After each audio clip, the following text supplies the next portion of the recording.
Pastor, acredito que todos aqui concordam, né, que nós devemos realmente cuidar do corpo. Né? Isso é importante, é fundamental e a Bíblia nos apresenta essas orientações. Eu poderia até falar uma questão pessoal aqui, há um tempo atrás, por eu não ter esta preocupação, por eu não ter também a prática de atividades físicas, eu passei por um problema de saúde. Né? Então, a gente realmente vê, sabe, que há consequências por não cuidar bem do próprio corpo.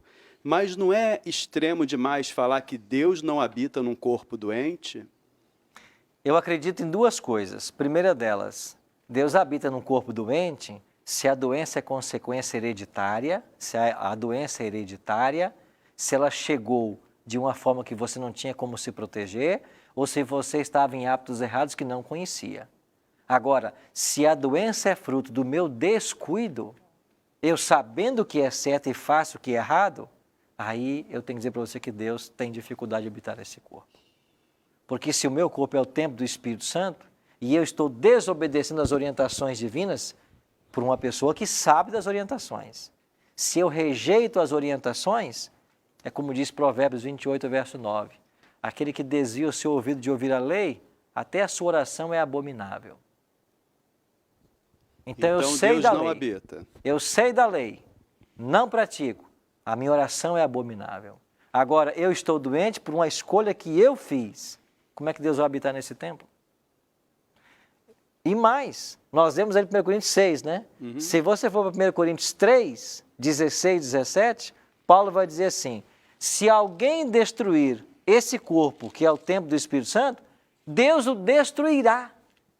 Uhum. Não é só uma questão de não habitar, é uma questão de Deus destruir. Então, Paulo está dizendo, se eu destruir esse corpo que não é meu, Deus vai me destruir completamente. Então, o que é mais grave? Ele não habitar ou ele finalmente destruir? Então, onde eu digo para você, o que é o equilíbrio? Eu estou doente, mas eu não tenho culpa nessa doença. Todos nós estamos sujeitos a isso. Uhum. Pegar um vírus, uma infecção. Agora, eu sei o que é certo e fico insistindo no que é errado. Aí vem a doença como consequência do meu pecado. Deus não vai habitar nesse corpo. Há perdão? Claro que há. Só não há perdão para o pecado imperdoável. A pessoa nesse estado pede perdão a Deus e muda de atitude. Eu acredito que Deus pode habitar no coração dele. Então, para mim, não é um processo irreversível. Agora, se Deus quer habitar no corpo, que é o templo do Espírito Santo, e que se eu não cuidar dele, Deus vai destruir, então eu tenho que atender às leis de saúde que a Bíblia me ensina. Ok. Certo? Pastor, eu queria que o senhor falasse um pouco do sangue. A gente que vem lá do Nordeste, nós fomos criados com galinha de cabidela, essas comidas. Eu queria que o senhor falasse um pouco a respeito disso. A desse Bíblia uso. proíbe a ingestão de sangue. E a gente tem que rapidamente mencionar que nada tem a Bíblia a ver, nada contra a transfusão de sangue, que é uma coisa que se usa para salvar a vida e nada tem a ver com a ingestão. Mas a Bíblia condena a ingestão de sangue. Sangue não é alimento. Não traz nenhum benefício para a saúde. Certo? Sim, Pedro? Pastor, eu vou falar uma dúvida sincera mesmo, não é para provocar nem nada não, mas teve uns escritos da Ellen White, ainda mais no livro Conselhos sobre Regime Alimentar, que ela fala de alguns outros alimentos que não constam em Levítico, né? Certo. Então, e realmente ela diz até que são pecados. Por exemplo, ela disse que o café, por exemplo, ela diz que tomar chá de café é pecado, com decência prejudicial que, como outros males, causam dano à alma. Certo. Entendeu? E também fala sobre a manteiga, né? Que pondes na sua mesa manteiga, ovos e carne, e vossos filhos deles participarem são alimentados justo com os artigos que lhe incitarão às paixões animais. E depois ides à reunião e pedis a Deus que abençoe e salve vossos filhos, até que a altura subirão vossas orações. Não é para provocar, é realmente uma dúvida sincera, que ela estende a lista de elementos pecaminosos e chega a dizer que fere a alma. E eu tenho dúvidas sobre isso. Veja, o que Ellen G. White coloca sobre os alimentos é um princípio que a Bíblia tem. Qual é o princípio que a Bíblia apresenta? Se alguém destruir o corpo, Deus vai destruí-lo. Então, tudo que eu sei que faz mal, eu não devo ingerir. Se eu ingerir, eu estou prejudicando o corpo. Vamos colocar, por exemplo, o café. Hoje o brasileiro, né, acorda de manhã e toma o café. O café não é alimento. Qual o nutritivo do café? O estimulante. Ele é um estimulante. Não, nutritivo. Qual é o nutriente do café? Você não encontra uma substância nutritiva no café. Ele não tem nada de nutriente. Qual é a essência do café? É a cafeína. Tanto é que os remédios à base de cafeína são os remédios usados para dor de cabeça. Se você pegar lá qualquer remédio para dor de cabeça, você vai ver que na fórmula dele está a cafeína. E de onde vem essa cafeína? Da planta do café. Então, o café não é alimento, ele é estimulante. Agora, como a mídia tem que vender o produto, pega-se um PhD em química, em saúde, o que for, e vai para uma TV para defender os benefícios do café. É claro que ele está ali porque ele ganha dinheiro para isso. É claro que ele está ali para defender um produto.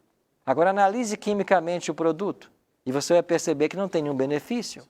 Então, quando a Ellen G. White fala de café, fala de chás, etc., ela está falando de alimentos que, na sua essência, não tem nada para ajudar o ser humano na sua saúde. Entendo. Pelo contrário, são estimulantes.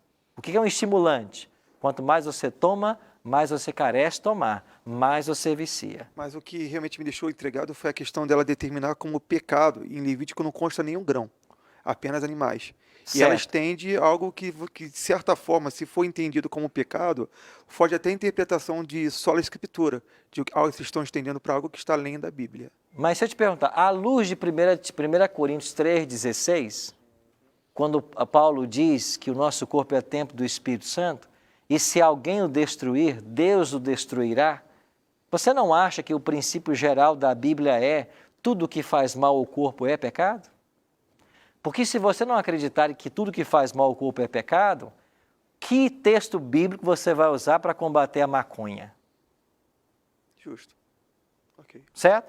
Eu não tenho nenhum texto bíblico para combater o cigarro, para combater a maconha, para combater a heroína. Eles não estão na Bíblia. Só que tudo isso destrói o corpo. Então, o princípio universal que a Bíblia ensina é: se destrói o corpo e eu uso, isso é pecado. Obrigado. Ok, Pedro? Aqui, Marcelo. Pastor, agora, o senhor colocou muito bem a história da maconha, essas três coisas que o senhor colocou aí. O senhor colocou muito bem, da maconha, do cigarro, do álcool. E o senhor está afirmando que tomar café é pecado, porque à luz da Bíblia, tudo que destrói o corpo, que é templo do Espírito Santo, é pecado. Os adventistas tomam refrigerante? A orientação é que não tomem. É pecado. Certo? A orientação é que não tomem. Porque, veja, você vai ter numa Coca-Cola, por exemplo, muito mais cafeína que numa xícara ou num copo de café. Então, a orientação da igreja é: tudo aquilo que é estimulante tem que ser evitado. Essa é a orientação da igreja. Sim. Então, se você perguntar assim, os adventistas fazem isso ou fazem aquilo, não seria a pergunta correta. Os adventistas ensinam isso? Essa é a pergunta correta. Sim. Porque é claro que eu tenho que dizer para você que nem todo adventista vive o que a igreja ensina. A doutrina adventista ensina uma vida saudável. E que tudo que você ingere, tudo que você faz que prejudica a sua saúde é pecado. É pecado. Você quer ver uma coisa? Trabalhar em excesso é pecado. Comer é bom? Comer em excesso é pecado. Sim. Descansar é bom? Não trabalhar, só descansar e viver à custa dos outros, também não está certo. É pecado também. Você está entendendo? Isso é difícil.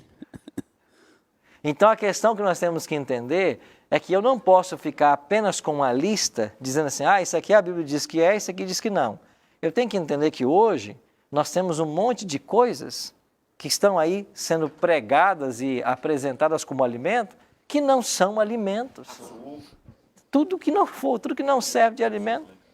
Wayne? É só um complementozinho com relação ao que o Pedro estava falando e eu comecei a analisar. Realmente, algumas coisas que talvez a Ellen G. White tenha falado é que também são alguns alimentos que na época não estão citados na Bíblia, porque na época não existiam, né, como refrigerante, como talvez a manteiga que a gente tem hoje, o próprio cafezinho quente naquela época não tinha.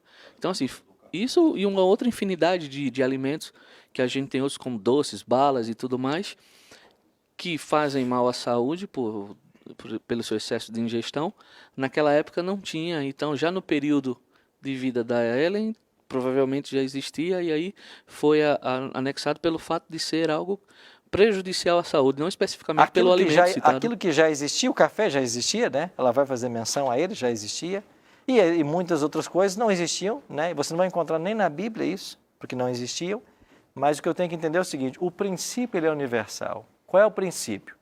Tudo que faz mal para o seu corpo é pecado. Esse é o princípio.